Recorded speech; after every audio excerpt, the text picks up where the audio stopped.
Hi, everyone, and welcome back. My name is Stefani Sassos. I am the registered dietitian for the Good Housekeeping Institute, and I am thrilled to introduce our stellar panel of nutrition sustainability experts today. First up, we have the incredible Mark Bittman, New York Times bestselling author of How to Cook Everything, one of my favorite books, and six-time James Beard Award winner. Next up, we're joined by the talented Kathleen Finlay, president of the Glenwood Center for Regional Food and Farming, former managing director of Harvard Center for Health and the Global Environment, and founder of the Pleiades Network. And finally, we have the amazing Tracy, Pollan, Emmy-nominated actress and New York Times bestselling author of her most recent book, Mostly Plants. So nutrition is often a very personalized and individualized concept, but I think it's so critical for us to realize that our dietary habits and lifestyle choices not only impact our body, but also the world around us and future generations to come. And Mark, you recently posted on Instagram an excerpt from your upcoming book, and one line really stood out to me that you wrote. It's "Nothing is more important than food." And I think it really resonated with me because we rely so much on our food system to provide sufficient energy and nutrients to help us maintain good health. And it's so critical for us to pay it forward. So we're not compromising the environment and the ability of future generations to meet their nutritional needs. So with that said, today we're going to talk about contributing to a greener world, one meal at a time, and creating change on our own plates. So today, to start out, Mark, I'll start with you. I want to start talking a little bit about your personal definition of greener plates and your roots of activism in the food and nutrition sustainability world. Well, I think that, of course, food is among the most important things that there are, and then therefore how we treat food is important. And what we have now is a system that is not geared toward enabling all of us to make what you're calling greener plates. And I think it's important for those who can to be able to focus on what they're eating. But as we know, and has become increasingly clear during the pandemic, for some people, many people, it's a matter of getting food in the first place. So I think no matter what we think about how to balance what's on our plate, and I'm sure we'll get into that because we have people who know what they're talking about here about that, I think it's important to understand that supply to a great extent determines what we eat. And that determining supply, how we grow food and what we grow and what makes it to market, is the job of policy. And right now, our policy is geared toward making agriculture profitable for big agricultural corporations. And what we need is policy that makes agriculture, produces food that's nutritious and green and affordable and fair. And that's really our long-term goal. The short-term goal of getting good food on a plate we'll talk about, but there is a big long-term goal here, and it's the most important thing to say. Absolutely. No, and I totally agree with you. I think we don't realize just, behind the supermarket, all these steps and the policies behind what our food goes through. So Kathleen, if you'd like to kind of give us your roots behind your activism in this space and your personal definition of what a greener plate means. Sure. I mean, I came to food and agriculture really through a very long desire to help the environmental movement. So recognizing early on in my career that our health and our well-being and the health of all of us is utterly dependent on the health of our natural ecosystems. So we ought to do everything that we can to continue this life support system that helps us thrive. And so from that lens, I came to food and agriculture because it is so fundamental. And for me, it also has so many cultural and social elements that you can get to through talking about food and agriculture. So that winnowed my interest down a little bit from just, large scale environmental protection. And what I've come to realize in the work I do at the Glenwood Center for Regional Food and Agriculture is thinking about, building on what Mark said about how do we produce food that actually feeds people well, as the primary goal of producing that food. And I've come to the realization that regional is the scale to do that for the most part. I'm not a purist, but I think that a decentralized regional system where food is produced by people who care about stewarding the environment is where we ought to go. We have a long way to go, but that's where my passion lies. No, absolutely. I think that's so important, especially from myself coming from a nutrition perspective. Actually, in college, I was in an agriculture sorority, and it gave me a whole different perspective of the farming and just everything that goes behind what's being, ending up on our plate. So totally get what you're saying. And Tracy, I'd love to hear from you, your definition of a greener plate and the roots of, how you got involved in this sort of activism. Well, I mean, obviously now is a really crucial time when we're talking about activism because we are so close to the next election. And I think that this is going to be a big, or possibly can be a big turning point, either on the state level or for the country in general. So that is sort of right now where my activism is focused the most and what I've been thinking about. In terms of, I always sort of look at it from a more just sort of my family and the people I love. And just so talking about a greener plate in that way is basically just physically getting as many greens and vegetables that have been sustainably grown on my plate and my family's plate, and trying to help people come up with ways to make that transition, because I find that so many people are interested in eating this way, but don't really have the tools or don't really know how to do it. So cooking is a big part of it, I think, is helping people to find recipes and cook and change the dynamic of what's on their plate. Totally. You're making my dietitian heart very happy right now with your with greenifying your plate. So going from that, I guess let's take it back to you, Kathleen. Why is the way your food is grown so important for health and nutrition on your plate? Let's talk a little bit more about that.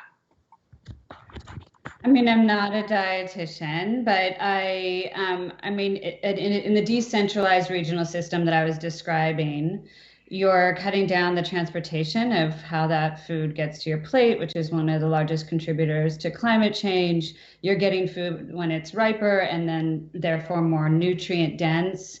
There's a great study by Jennifer Wilkins out of Cornell that shows not only the importance of increasing the amounts of fruit and vegetables that are on your green plate, but actually the diversity of those fruits and vegetables. So if you just have broccoli over and over again, you're not getting the same nutrient profile as if you're subscribing to a community supported agriculture method of farming, a CSA. And in fact, the few health studies there are of folks that have been on a CSA, that's when you pay up front and you get your share directly from a farm typically. They're kind of through the roof. And so medical costs associated with diet-related illnesses fall significantly after just one season of CSA. And I think Jennifer Wilkins is onto something about that really spectrum of nutrients that you get when you go through a season of changing profiles there. That's so fascinating. And just looking at chronic disease, we see most of Americans following this SAD diet or the standard American diet. So let's point it to you, Tracy. How do you suggest people start really getting started on making these healthy, long-lasting dietary changes? I know just from following you, I feel like the tips you give are really attainable and practical. So I'd love to hear from you on that. So that's really interesting what you were saying about the CSAs. And I love that idea because I think that it's right. It's about putting as many greens and plant-based foods into your diet, but to adding beans and just so many, just a whole variety of things. And also what happens is the more that you put plants on your plate, the smaller the area where the meat protein is going to go. So that immediately changes the dynamic of what's on your plate. I mean, again, that brings me back to cooking because part of the SAD diet includes so much salt, so many refined carbohydrates, a lot of sugar, and a lot of the things that just basically contribute to, the negative health aspects.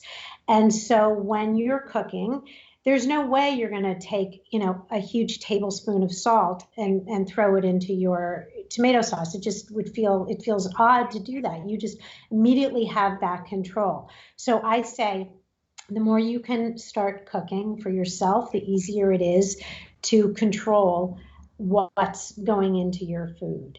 And the more you can join a CSA or visit your local farmer's market and start eating what's been, when you can afford it, organically grown, or what is local and available to you, the healthier it is and the easier it is. And it's actually so much more delicious. It just tastes better. Totally. And more nutritious when these things are in season, right? Like even recently I learned that salmon in Alaska, there's a season for salmon in Alaska. We shouldn't really be getting salmon all year round. There's certain months of the year where, they're fished and they come in season. So it really is true. I think a CSA provides so many benefits for people at such an affordable, way, and also really practical. But Mark, we're talking a lot about increasing greens, and we know there are so many benefits of a plant-based diet. But let's talk a little bit about animals and livestock. Like, where does that fit into the mix?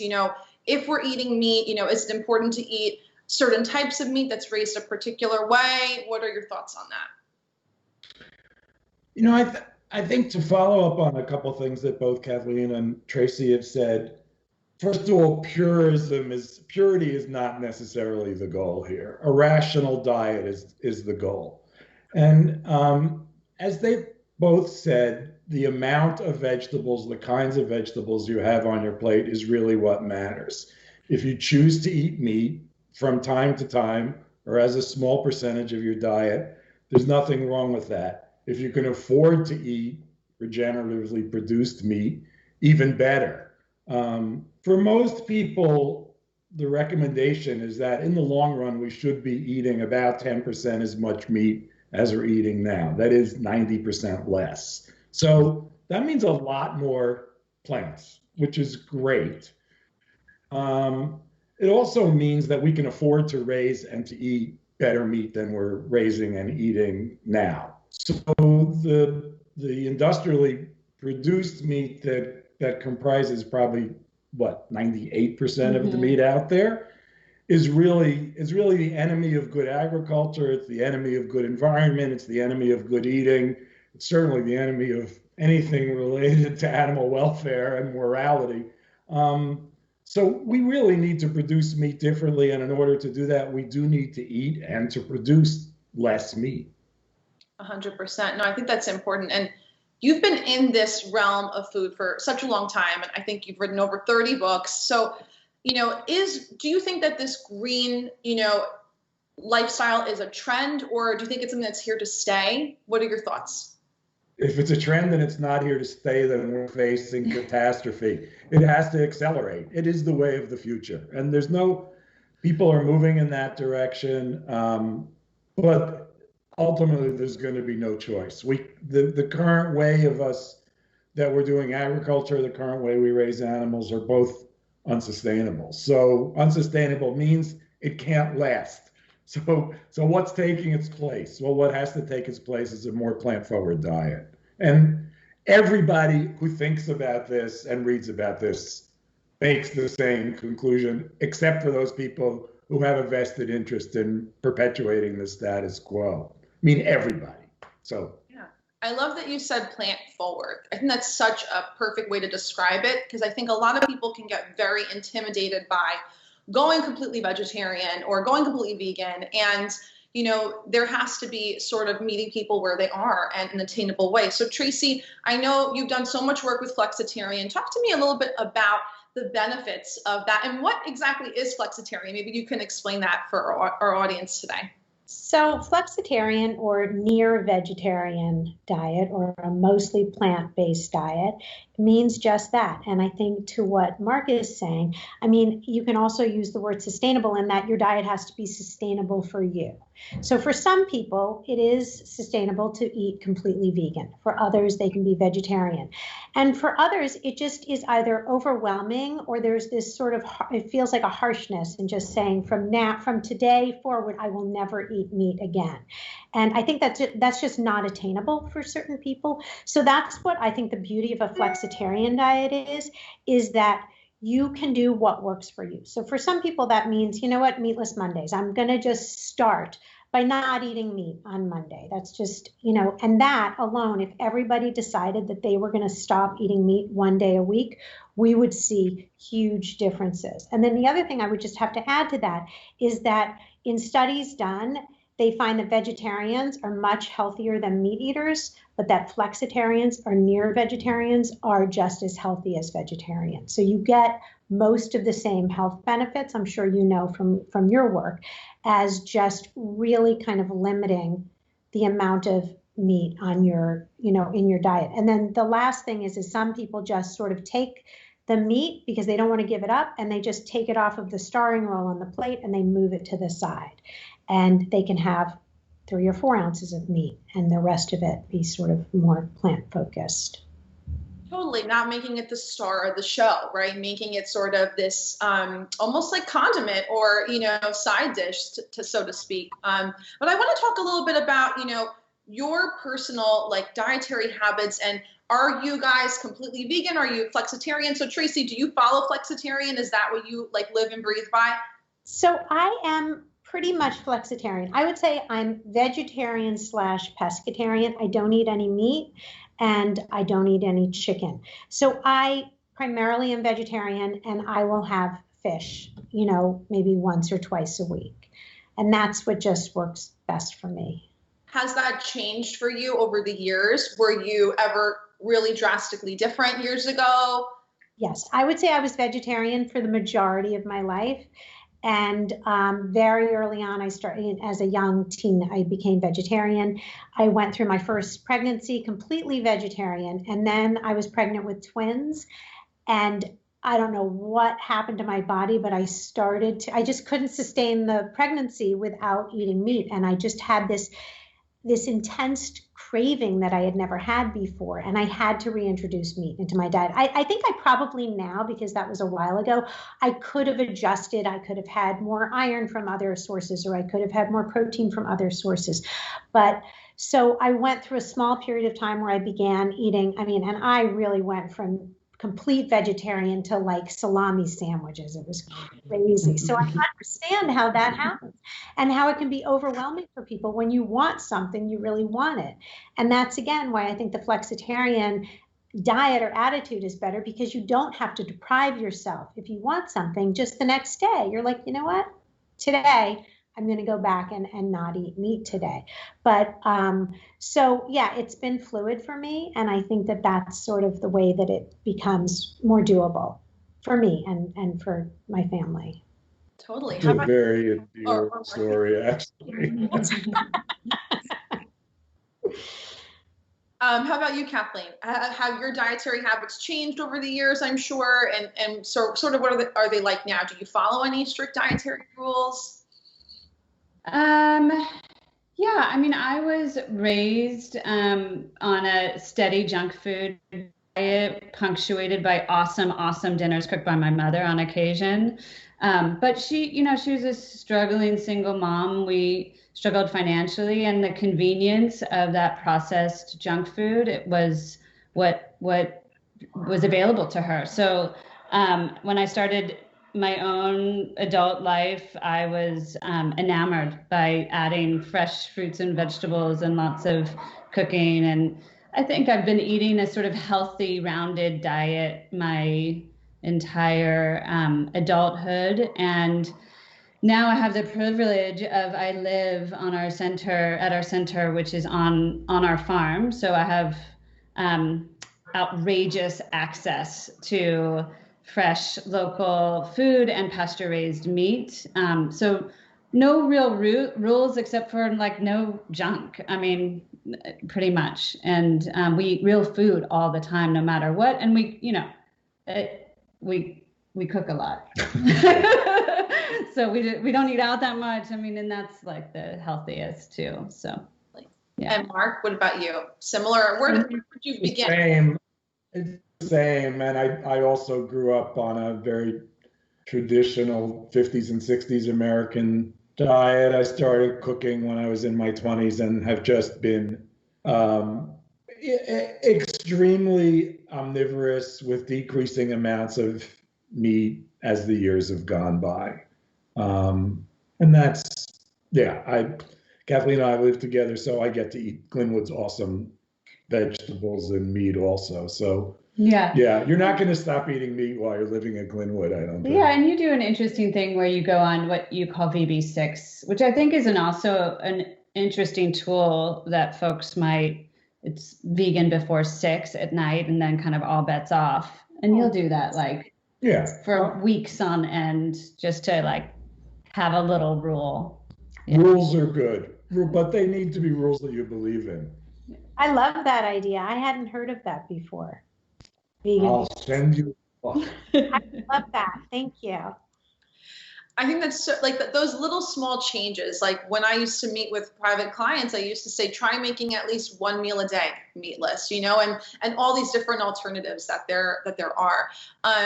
So let's kind of segue a little bit into something I've been super passionate about recently, which is food waste. I mean, it's just crazy when we see the impact of food waste on planet Earth, on us individuals, and the fact that Americans are discarding nearly 40 million tons of food every year. So I guess, Mark and Kathleen, let's start with you guys. What do you think is the biggest contributor to food waste in this country?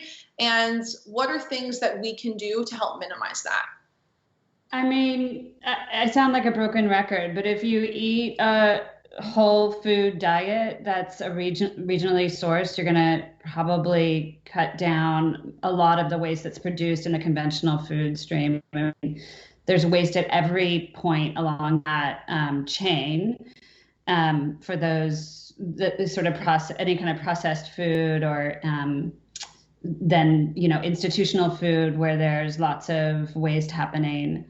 There's some really innovative efforts at play right now where folks are creating processing units for the types of food waste that's created in institutions and turning that into super concentrated broths that are then sold back to institutions or even used to make meals for the hunger relief organizations, all sorts of innovations like that are exciting. But on a consumer level, I think if you have a the more direct relationship you have with your food, the less waste you're going to have.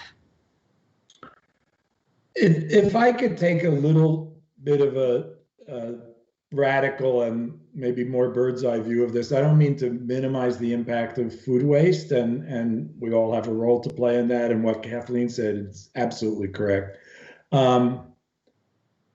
But if you consider that some of the best farmland in the United States, Iowa, Nebraska, Illinois, Indiana, etc., is used to produce mostly corn and soybeans, and if you consider that mostly those corn and soybeans mostly go to industrially produced animals, junk food, and in the case of corn, ethanol, which is 40% of the corn crop, a completely inefficient fuel, we're wasting land.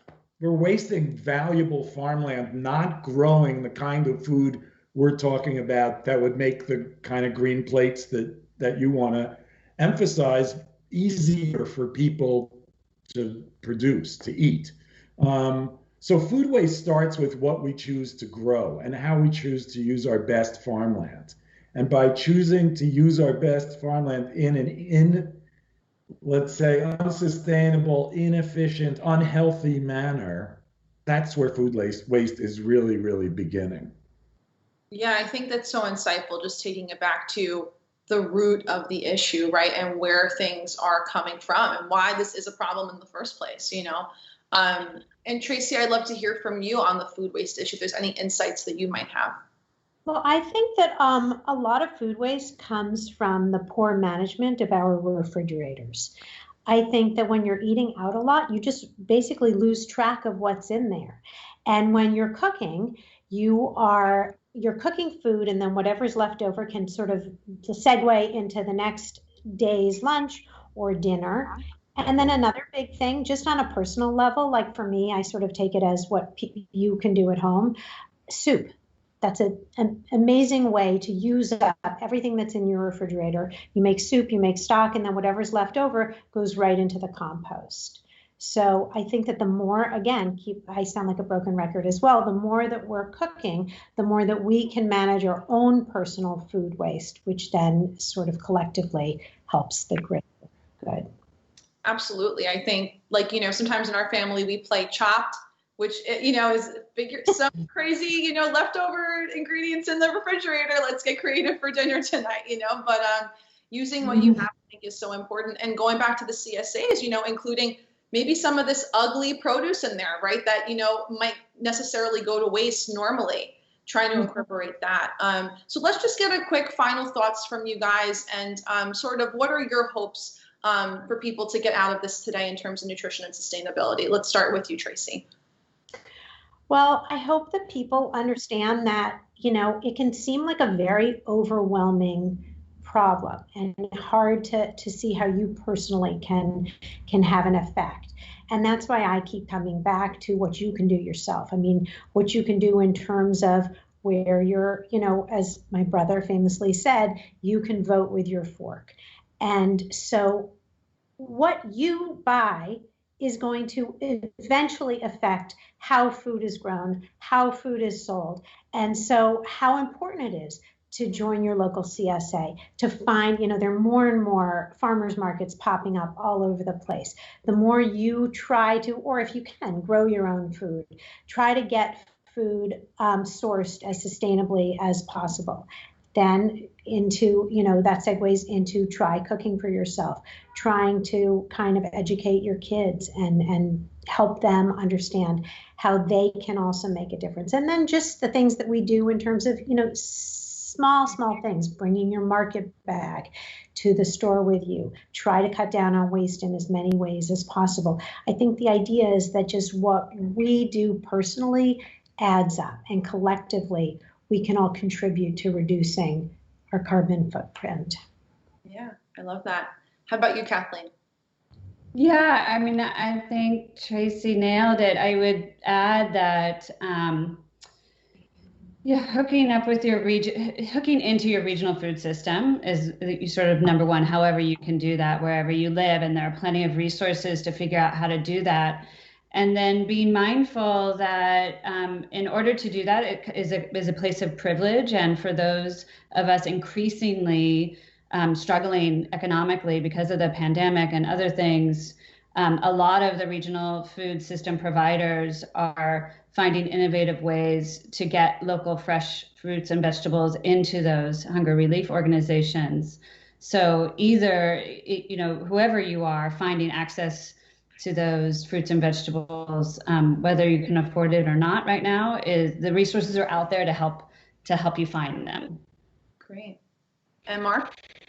I guess I'd just add, it's important for us to support people who are producing real food, especially farmers who are growing real food. It's important for us to recognize that not everybody who wants to farm and who wants to steward the land and grow real food has access to that land. So it's important that we look at land reform and we look at ways of getting land into the hands of people who want to farm responsibly.